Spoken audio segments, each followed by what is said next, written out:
Welcome back into another edition of the Arrowhead Pride Rapid Reaction Show. I am Steven Serda. Nick Schwerdt joining us today, not Rocky Magana. It is Christmas, so thankfully Nick's stepping up, filling in for Rocky in one of the most frustrating losses in the Patrick Mahomes era for the Kansas City Chiefs as they fall to the Raiders 20-14 on Christmas Day. And Kramer Sanson's in the background celebrating right now. I'll decide if I want to give Kramer a Christmas present and bring him to the stage as his Raiders take down the Chiefs. But just a very upsetting, frustrating loss. All of us working on Christmas Day to watch the Chiefs put that together, Nick. And I've got notes. I've got all the things, all the highlights, all the things we can go through today, but I don't even want to do it. I want to get in. I want to get out. Just unbelievably frustrating performance by the Kansas City Chiefs on Monday. We showed up to work, Serda. You and I, Christmas Day, holidays, put that on the back burner. We showed up to work today, which is more than we can say for the Kansas City Chiefs offense. Listen, I don't have any notes either, and I'm not going to – I know there's a note sheet. I'm not looking at it. This is what we need to know. The Raiders quarterback, Aiden O'Connell, threw for 62 yards. 62 yards. He went 9 of 21, and that was good enough for a win against a two-time Super Bowl champion winning quarterback / head coach. What is, like, rock bottom? There are varying levels of rock bottoms. Ask anybody who's hit rock bottom. It's like maybe you thought you hit rock bottom and then something worse happened. Maybe your wife left you and then you lost your job. Where are we at on the sliding scale of rock bottoms for this Chiefs offense? Because every time I think like, okay, it's not going to get any worse. You just lost to Aiden O'Connell who threw for 61 yards. What's happening? So I've been saying on this very show for weeks that it really felt like this Chiefs team needed to hit rock bottom. They needed to get to a point in the season where it was like, this is as bad as it could possibly get. And now it's time to rethink the whole thing. And that really hasn't happened, despite the fact that they've lost a lot of football games recently. Like, I didn't feel like it was quite that way against the Green Bay Packers. I didn't feel like it was quite that way against the Buffalo Bills or the Philadelphia Eagles. Like, I think they really needed this kind of loss. But man, that was such a bad performance that I'm not even like, sometimes championship caliber teams can rally around these kinds of bad performances and it'll really kickstart them and get them moving forward the rest of the way. We're too late in the year for that. So what's there to build off of? Like, because nothing. Because your defense was good today, but that didn't make a difference when the offense can't function. Like when Patrick Mahomes is running for his life on literally every snap of the game. Because what you just described, that moment that forces everybody to look in the mirror, right? Take inventory. What do we need to change? That happened weeks ago. Like, to act like this would be the moment that serves as the wake-up call for the Chiefs. They had a bad month and a half of football. Like that's already happened. So at this point in the season, with only 2 weeks now left in the regular season, I'm not to the point where I think that this is going to force guys to sort of wake up and maybe start taking accountability. Like, that moment has passed. And now we are left with more questions than answers here with 2 weeks left in the regular season. And quite frankly, like, for the longest time, there's always been this idea, okay, you got Andy Reid, you got Patrick Mahomes, you have a chance. And we've seen that mystique sort of evaporate this season, time after time, having the ball down with 2 minutes to go, Mahomes with a chance to drive up the field and get the win. We've seen them come up short, and that to me is a microcosm of the season. That's where you're at in the year. It's like, okay, you're at the end of the regular season. Things haven't really went according to plan, but you're going to the playoffs. You're still probably going to win the division, so you just need a chance in the postseason. But we've got 16 weeks of football. Are you still holding out hope that when the lights are brightest in the postseason, all of a sudden this offense is going to – all of a sudden, like Kadarius Toney and Sky Moore and Marquez Valdez-Scantling in the postseason, even though they couldn't do it during the regular season, when the lights are brightest, that's when they're going to show up. This offense is going to start clicking, and we're going to have this Disney fairy tale ending to the season. No, I don't think you should pull any kind of optimism from this team this season. We've talked about it a ton right here too, is the most frustrating part about the offense just kind of totally folding this season. And, they put a lot of resources in the offensive line and that wide receiver room and made bets that we can get the most out of this group of guys. And it has not worked out in any way. And they're wasting a defense this season that is the best it's ever going to be for Patrick Mahomes, because they got a lot of question marks this offseason and they got to make a lot of decisions on that side of the ball. And I think it's safe to say that barring some incredible draft classes or something, this is as good as it's ever going to be on the defensive side of the football. But the problem is the offense is so bad that it doesn't even matter, that the defense can totally shut down the Raiders on the offensive side of the ball, and they still lose a football game where they look totally incompetent on that side. It's incredibly frustrating. And I'm at a point where I don't even care about the wide receivers anymore, because we're going to keep complaining about that and complaining about that. The offensive line is the biggest issue right now. Jawan Taylor has been bad. Wanya Morris, rookie, had a really bad day today, but has shown some signs of progress. Donovan Smith, when he's been in there and healthy, has not been particularly good. And the biggest issue is that we keep talking about the Chiefs' interior of the offensive line, and Trey Smith left this game for a while today too, because he got banged up. But we keep talking about that interior offensive line, and they even did it on the broadcast, like, oh, that's one of the best interiors in the NFL. Those guys haven't been playing particularly well this season. Like, the offensive line, which was supposed to be a strength of this team, is letting them down. Patrick Mahomes was running for his life today. He had absolutely no time to throw the ball, so he was moving all over the field. And then even when he was buying time, nobody's getting open. Like, the offense is just totally non-functional right now. And this is still a playoff team. They're still going to get into the postseason, but I'm not confident that they're going to beat anybody, even in an AFC where I feel like there's no dominant team. Yeah, like saying this is a playoff team is sort of like touting a 1,000-yard receiver. Be like, well, he went for 1,000 this year. It's like, yeah, there's 40 guys who went for 1,000 this year. Congratulations. The Bengals might make the Steelers might make the playoffs. Like, I don't care that they're a playoff team. What are you going to do when you get there? And it's so odd to me. Like, I go back to the Germany game. The Chiefs beat the Dolphins. What was the final score in that? 21-14. Yeah. And that was the last time this season where I thought, okay, Chiefs are still the Chiefs. Big game, big matchup. This is still the team to beat in the AFC. And then ever since then, it's just been data point after data point to suggest that, like, no, there are some chinks in this armor, and like, it's not going to get figured out this year. There is no rah-rah motivational speech, coaching change, schematic adjustment that's going to fix this team. It's a talent problem. It's a talent problem. And I think what happens, Serda, is, like, you talked about the offensive line, and there's a lot of people talking about play calling and Matt Nagy and Eric Bieniemy, like, what was his impact on this team versus what Nagy's doing, Andy Reid, like, et cetera, et cetera. What happens is, like, there is an issue on the team.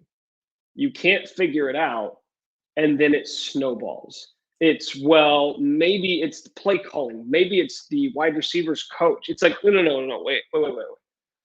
Let's go back to what started this conversation, which is your receivers aren't good enough. You have maybe the worst receiver core in the NFL.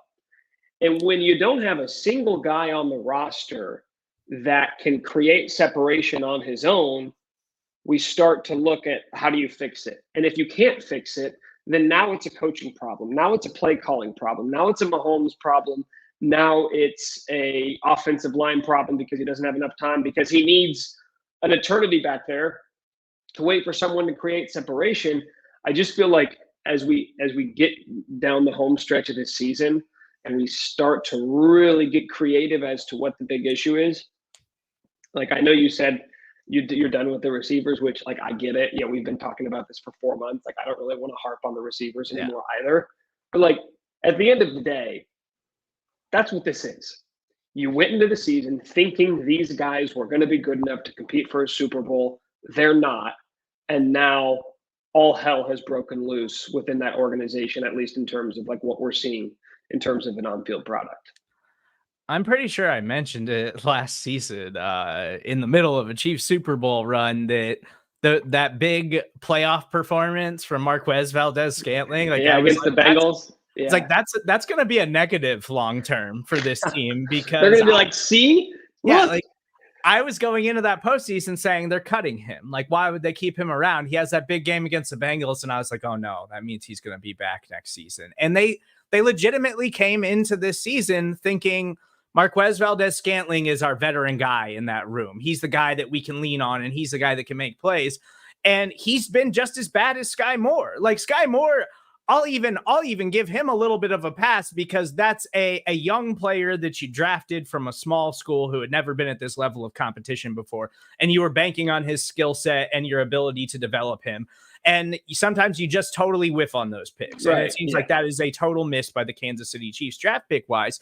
But Marquez Valdez-Scantling, we had a huge sample size of what he had done in the NFL. And his biggest problem with the Green Bay Packers was drop passes, getting open, winning contested catches, like all things that he was terrible at last season. That's terrible at this year, except now he's a 7-year veteran who has taken an even bigger step back, and he's a total liability when he's on the field at all. Like, it's just... It's the Chiefs made a lot of bets this offseason on the offensive side of the ball. And Patrick Mahomes isn't blameless in this. Like, he made bad plays today. He played bad. Some of that is him just running for his life the entire game. But it just doesn't feel like there's any answer. And then you mentioned the coaching. Like, it is on the coaching at this point because it's week after week. That 4th and 1 play call where they couldn't even snap the ball. They had to burn a timeout. It's things like that, procedural things that are problems every single week. Yeah. And on that final touchdown drive where Mahomes finally looked like Mahomes and they looked kind of competent on offense and he has to create something out of nothing on that touchdown pass to Justin Watson, they finally went hurry up, which is the only time the offense has looked reasonable recently.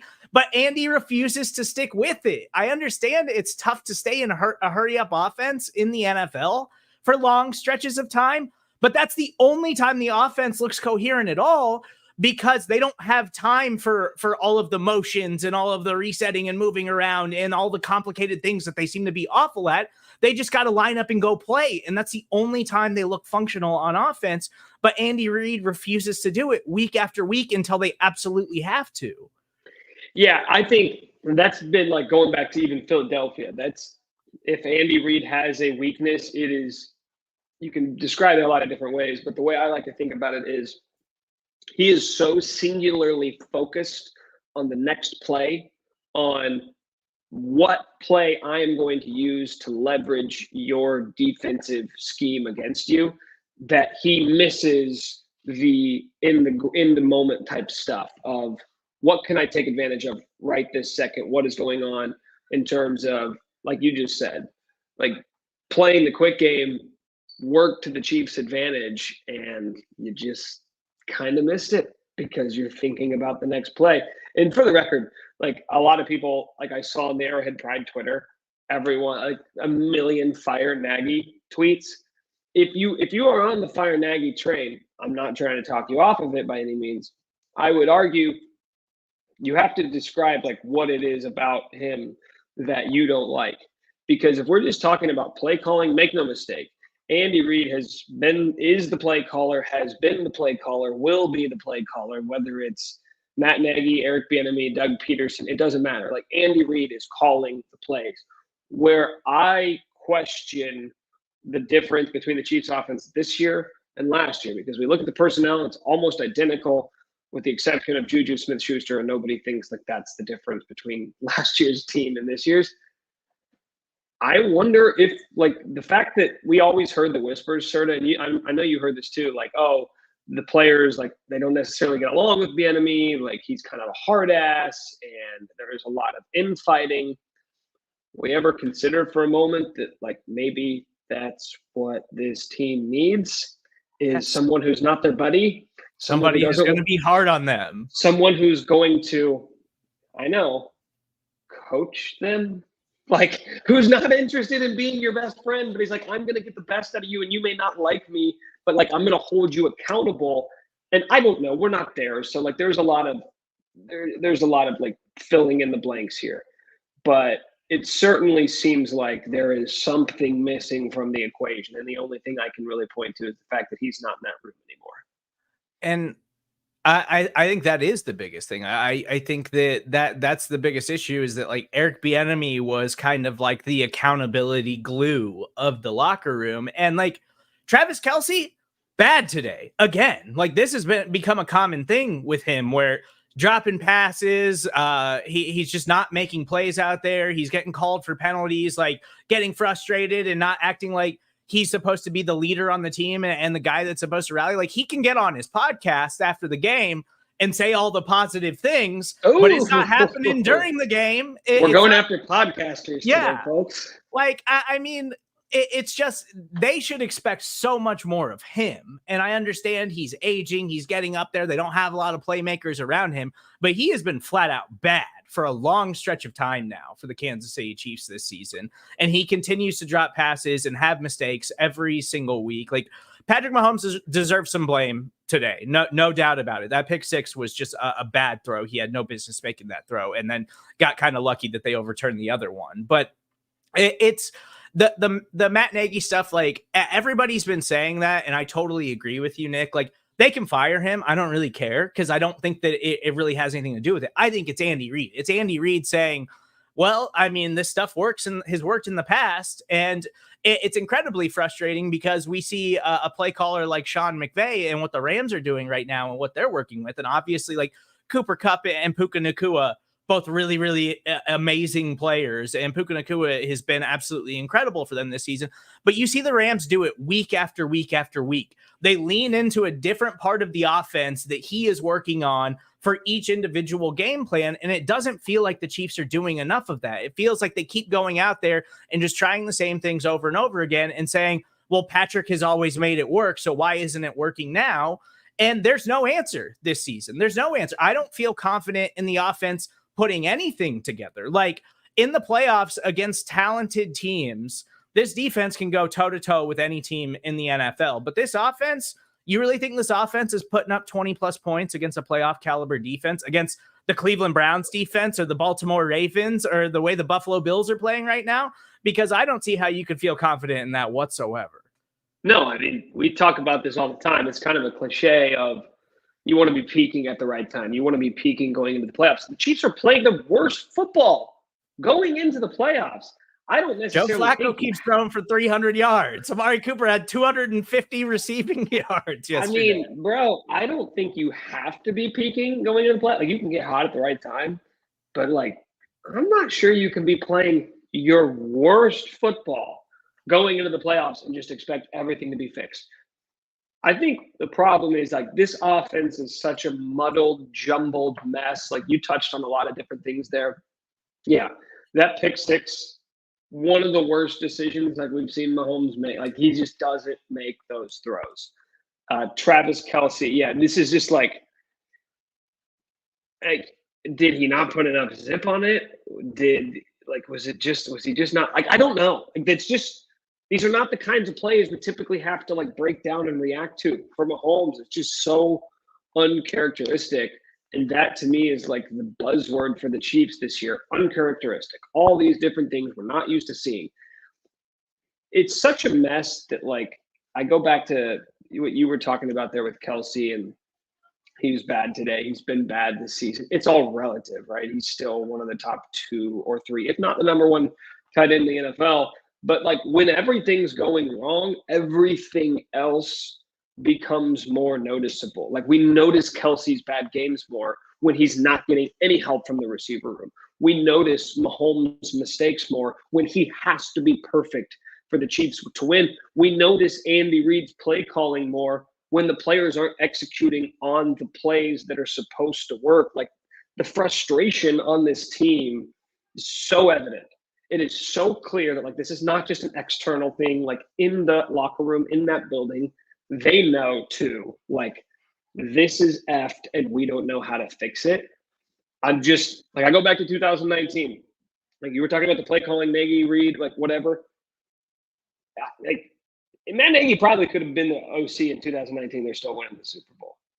But like when things aren't perfect, when the personnel isn't perfect, when the scheme isn't perfect, when the blocking isn't perfect, when maybe Travis Kelce is no longer the greatest tight end of all time, like in his prime, there's more pressure on everybody else to just do enough. And the issue with this Chiefs team is that like maybe the play calling has gotten a little worse, Serda. Maybe Kelce has gotten a little worse. Maybe Mahomes his decision making has been a little worse this year. The issue is that nobody else, and I mean nobody else, has stepped up to pick up the slack, to even it out, to still be one of the best teams in the NFL. It's just like Murphy's Law, everything that can go wrong will go wrong. And that's where you're at. There's 2 weeks to go. You have shown no sign that you're on the uptick, that you're figuring things out. And like, I wouldn't blame anybody for just kind of throwing in the towel on this season as a Chiefs fan.